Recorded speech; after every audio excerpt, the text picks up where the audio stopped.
திருவள்ளுவரின் வழியில் வாழ்ந்து வாழ்வின் உன்னத நிலைகளை அடைய திருக்குறளோடு நாம் என்னும் இந்த நிகழ்விலே இணைந்திருக்கின்ற உங்கள் அனைவருக்கும் முதற்கண் வணக்கம்.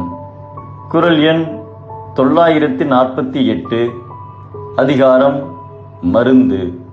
பழங்காலத்தில் தேரையர் என்பவர் ஆயுர்வேதத்தை நன்கு கற்று மிகுந்த புகழோடு விளங்கினார். மருத்துவ முறைகளில் மிகச் சிறந்தவர். இவர் இளைஞராக இருந்தபோது தர்மசோமியர் என்னும் முனிவரிடம் சீடராக இருந்து உடல் தத்துவங்களை நன்கு கற்றுணர்ந்தார். வைத்திய முறைகளை நன்கு அறிந்து குருவுக்கு ஏற்ற சீடராக அவர் இருந்து வந்தார்.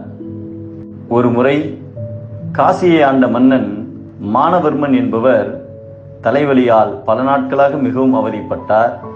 நோயை போக்க பல மருத்துவர்களை கொண்டு வைத்தியம் செய்தும் யாராலும் அந்த நோயை போக்க முடியவில்லை.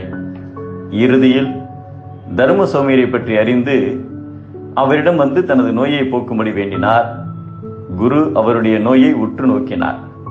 மன்னர் தூங்கும் போது ஒரு தேரை குஞ்சு எப்படியோ மூக்கு வழியாக உள்ளே சென்று மூளை பகுதியை அடைந்ததுதான் தலைவலிக்கு காரணம் என்பதை கண்டறிந்தார்.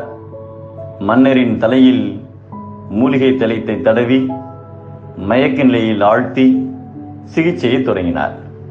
சிறிது நேரத்தில் மன்னரின் கபாலத்தை மெல்ல திறந்தார். உள்ளே ஒரு தேரை மூளையை பற்றி கொண்டு பதிந்திருப்பதைக் கண்டு வியந்தார். உடனே அதை தனது கையால் தொட்டு எடுக்க முயன்றார்.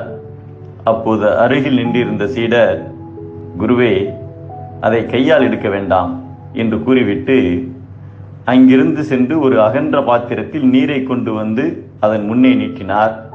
அப்போது மூலையில் ஒட்டியிருந்த தேரை நீரை பார்த்ததும் அதில் துள்ளி குதித்தது. சீடரின் மதிநுட்பத்தைக் கண்டு வியந்தார் குரு.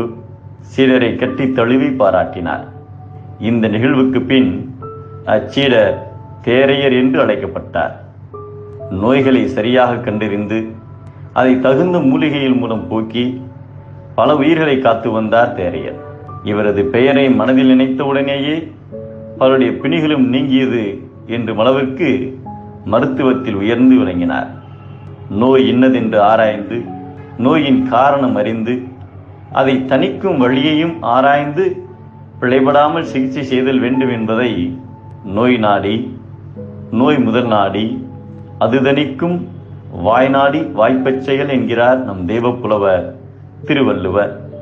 நோய்க்கு சிகிச்சை மருத்துவம், முழுமையான சிகிச்சையே மகத்துவம்.